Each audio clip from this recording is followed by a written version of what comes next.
Death and love together mated, watch and wait in ambuscade, at early morn or else belated, they meet and mark the man or maid.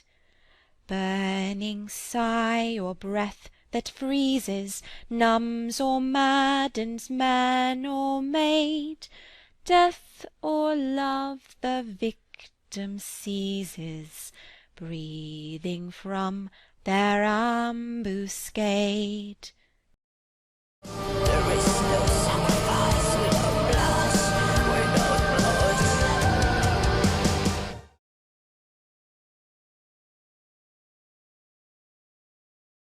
The final story is, of course, Carmilla, which I reviewed independently as my second entry in my feminist book review series. I read it online, listened to an audiobook, read the Wikipedia page, read multiple papers on it, and watched its 1970 film adaptation, The Vampire Lovers. I would think that that is usually sufficient to understanding the work. I saw a general consensus that it is fundamentally a homophobic story about a femme fatale lesbian vampire antagonist threatening the innocent straight girl Laura, whose soul must be saved by her father and her father's friends, and that's the story I described in the review. But now I understand that I was wildly off base. To be fair, most of the internet is off base. I must thank commenter David McDowell Blue for showing me where I went wrong and helping me to understand the story. He has an annotated version of the Carmilla story available for purchase on Amazon, and I recommend those interested in Carmilla check it out for a lot of important context. He also wrote a stage play version of Carmilla that helps communicate information about Laura's oppressive circumstances that should have been apparent in the setting to 1872 readers by transplanting the story to Nazi Germany and making Laura's father's friends Nazi officers. That's very meaningful in a way that Le Fanu's writing just fails to communicate to the modern reader. Unless you're really into history and can internalize what the original Austrian setting meant, I think it's very helpful to instead visualize it taking place in Nazi Germany. The annotated Carmilla also points out inconsistencies in the narrative that points out that Laura is a bit of an unreliable narrator. When I first saw that, I just shrugged it off by supposing that Le Fanu wasn't a very good writer. But now that I've read In a Glass Darkly, I know that Le Fanu is a very good writer who must have put that in deliberately. So this is the actual story of Carmilla. All right then, buckle up, cream puff. We're gonna be in for a long night. Dr. Hesselius' secretary describes how the story included in the anthology is a letter sent from Laura to an unnamed Englishwoman from a large town, which this unnamed correspondent then sent to Dr. Hesselius. The secretary tried to contact her for further information, but found she had died several years ago, so there is no way for him to actually find Laura and follow up on her story. It isn't stated outright, but Laura's inconsistencies in saying how long ago certain events took place suggest that the narrative is made up of two separate letters. One composed a few years after the previous, when Laura is in a different mindset and writing with a more serious tone. The first letter has somewhat of a playful tone.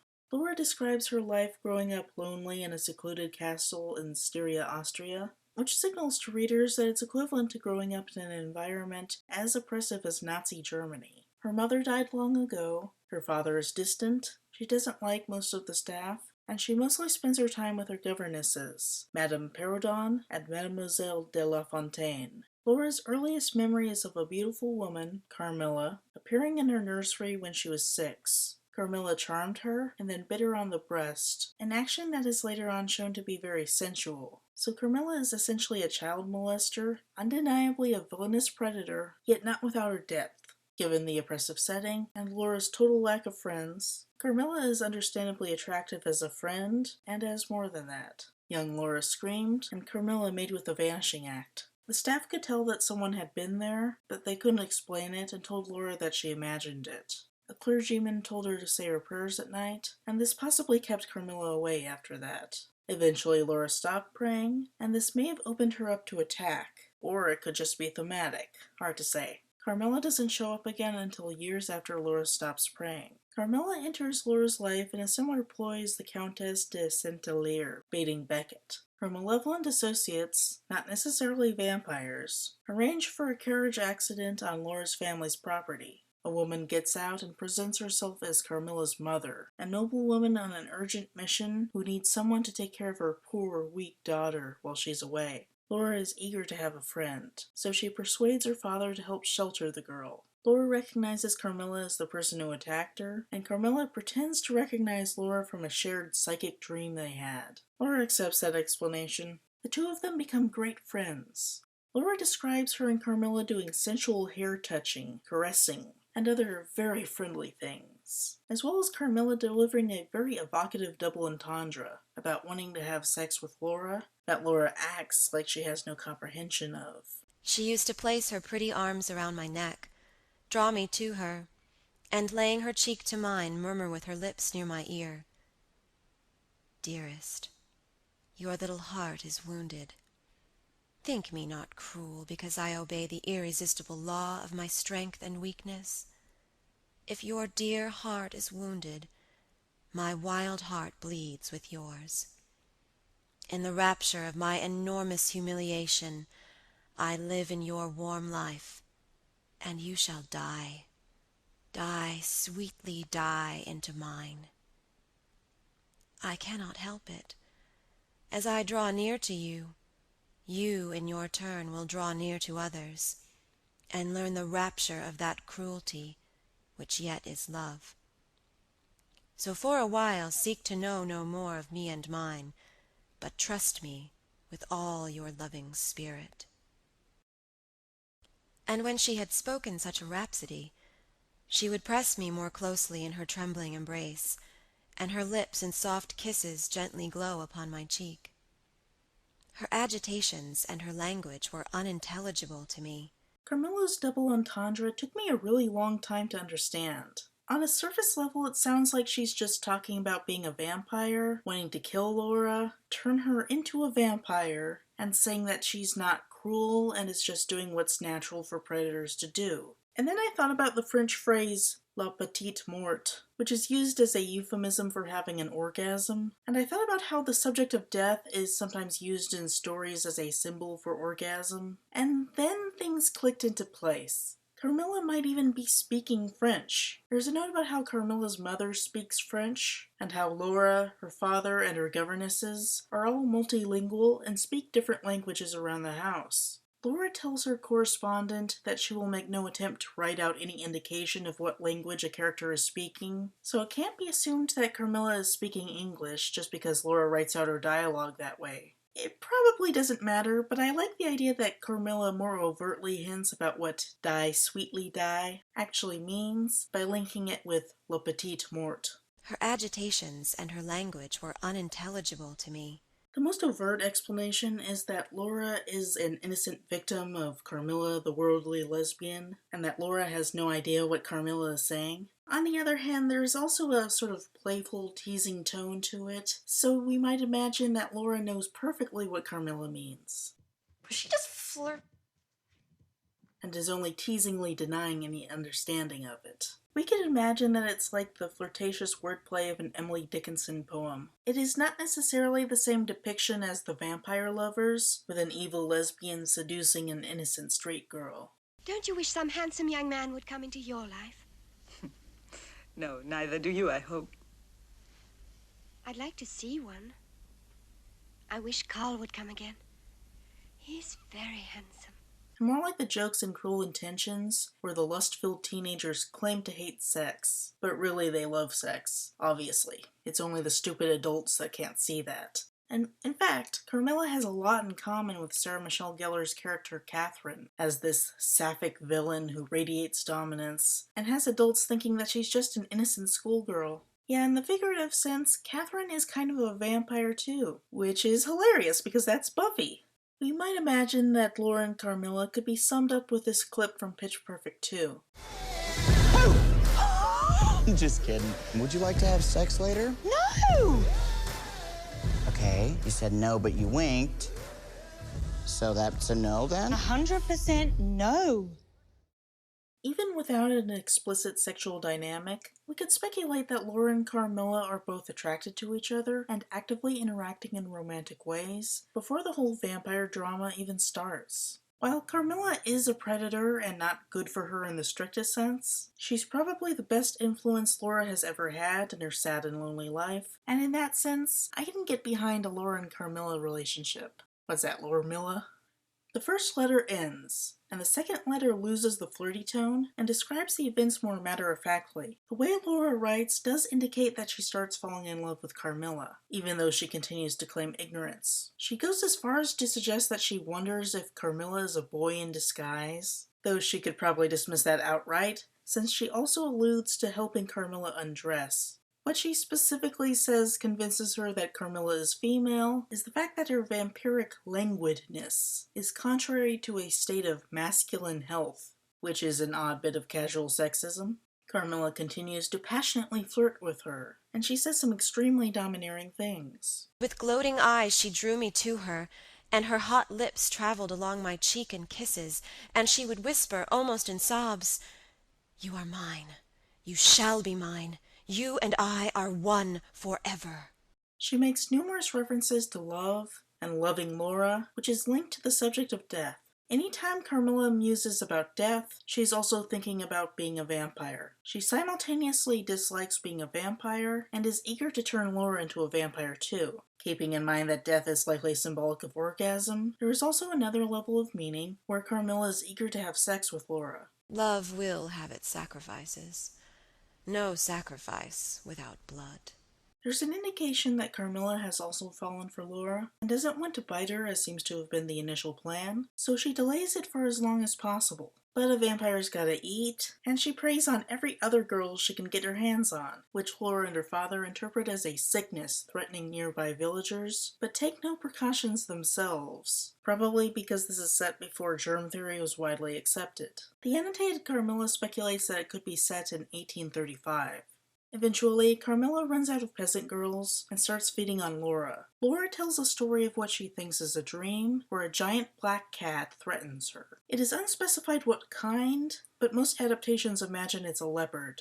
The cat is Carmilla, or as fans of the Carmilla web series call her, Catmilla.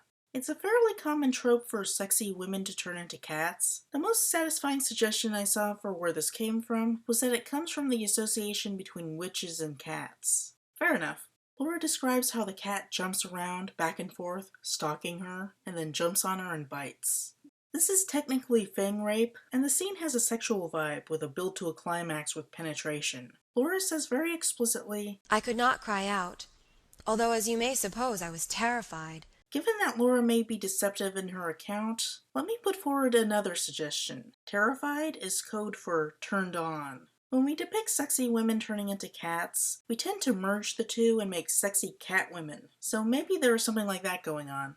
Carmilla eventually climbs up onto Laura and bites her in a very sensual way, on the breast, with some cuddling. This repeats for a while, until the spirit of Laura's mother sends an intermediary ghost to wake Laura in the middle of feeding. She wakes up and sees with horror Carmilla covered in blood. I've seen this described as misogynistic because it references menstruation and the fear of seeing bleeding women. Laura is slow on the uptake, and at first thinks that Carmilla is bleeding, which might have the association of menstruation. Vampires get their periods. Laura says that she feels fear that someone stabbed Carmilla, but it might just be the idea of a bleeding woman that is shocking. I've heard it argued that censors are so resistant to putting blood in children's cartoons, less out of an association with violence, Ketchup! It's everywhere. I can't see. and more out of association with menstruation, which is consistent with their allowing some very violent but bloodless imagery, like people turning into statues and then having the statues break apart. Yeah, fair enough. Carmilla runs back to her coffin, changes, and comes back sometime later pretending to have been sleepwalking. Laura's father assumes that Laura was just dreaming. Laura is jarred, but accepts that well enough. There are various other signs of Carmilla being a vampire, including the discovery of an ancient portrait of one of Laura's relatives, Countess Mircalla Karnstein, who looks just like Carmilla. Carmilla claims to be a descendant. It turns out that there's a vampire rule that says they have to use anagrams of their real names when using aliases, which sort of justifies Alucard.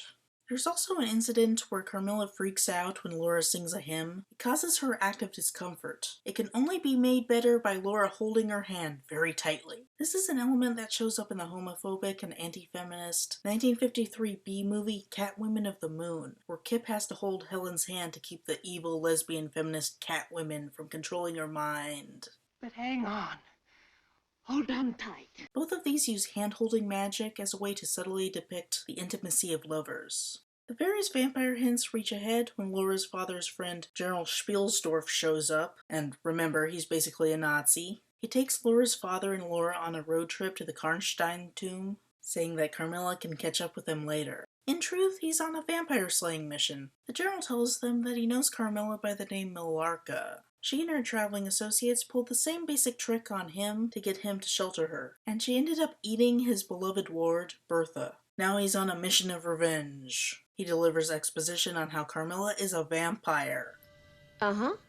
And he details the vampire threat. During this time, Laura doesn't comment on any of her feelings, even though she has in the past. She very deliberately only states what happens. The not Nazis come in and want to kill her only friend, the woman she cares for a great deal, and she says nothing about her emotional state. The annotated Carmilla suggestion is that Laura has socially inappropriate emotions that she doesn't want her correspondent to know. Presumably, she is sympathetic to Carmilla. Carmilla shows up, and Laura is delighted to see her. At this point, Laura knows that Carmilla is a murderous vampire. She knows that Carmilla ate someone like Laura, and in very similar circumstances as Laura, and yet she is still, quote, very glad, unquote, to see her. Given that Le Fanu isn't just some hack author, it's reasonable to conclude that Laura is head over heels in love with her, is willing to forgive the vampire thing, and might even want to join Carmilla as a vampire. The general tries to cut off Carmilla's head, but she grabs his arm and squeezes so tightly that it forever goes numb, and she retreats. Sounds like it's getting pretty rough for General Spielsdorf. The general seeks the aid of a Baron Vordenberg, who is the descendant of an ancient vampire-killing hero who supposedly defeated the Karnsteins years ago. They discuss the means of killing vampires, and they travel to the Karnstein tomb to defeat Carmilla. With the aid of an official inquisition, they discover Carmilla in a coffin filled with blood and reportedly kill her. Reportedly.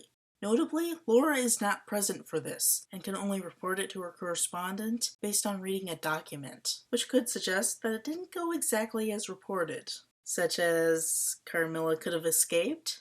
It's now over 10 years since the incident, and Laura is still shaken from the events. She often thinks about Carmilla in both sweet and monstrous forms, and she often thinks she hears Carmilla at her door. It ends on that ambiguous note. Laura could just be traumatized and jumpy, or maybe that really is Carmilla, and maybe Laura's afraid of her, and maybe she wants to join her. With the atmosphere of ambiguity, it's easy to see why Carmilla is an attractive figure. It's not just that she's sexy, it's that she backs it up with an appearance of caring deeply for Laura when no one else would. She's a sexual predator who wants to steal Laura away from the righteous path, and she's also Laura's salvation in an oppressive world. Like with Ellie from Let the Right One In, Carmilla is a little bit of everything.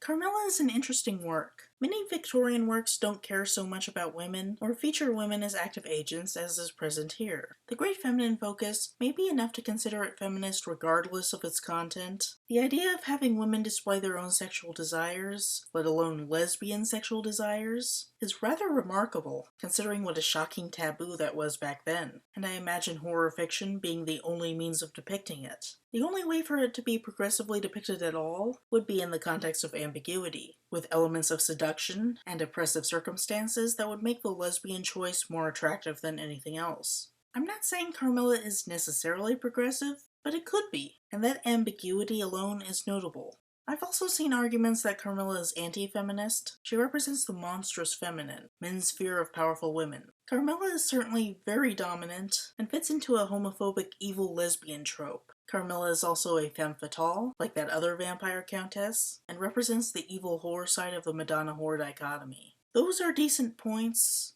I think the lesson is to embrace the ambiguity and behold Carmilla as progressive and regressive at once. As a story in the public domain, there exist opportunities to explore these traits in other works of fiction. The stage play imagines the story is about Laura's coming of age as a lesbian woman. The Vampire Lovers makes it about a sexual predator threatening straight women. The Moth Diaries imagines it as about a toxic relationship among female friends. And the Canadian web series reimagines it as a progressive lesbian action series, where Laura fights monsters and wins Carmilla's heart. Carmilla is all of those things and more.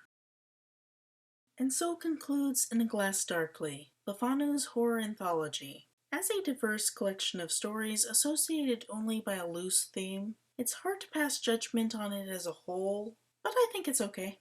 There are a few scattered lines of casual sexism, but it generally conveys far more respect to women than one might expect from a Victorian work. The first 4 stories are heavily male-centric, and that would be my biggest complaint, but Carmilla balances it out with a strong female focus at the conclusion. I'd at least recommend that people check it out. From an entertainment standpoint, the strongest stories are The Room at the Dragon Volant and Carmilla. So if you want to pick and choose what to read, I recommend those last 2. Green Tea is kind of fun, The Familiar is take it or leave it, and Mr. Justice Harbottle is just bad. Well, those are my thoughts.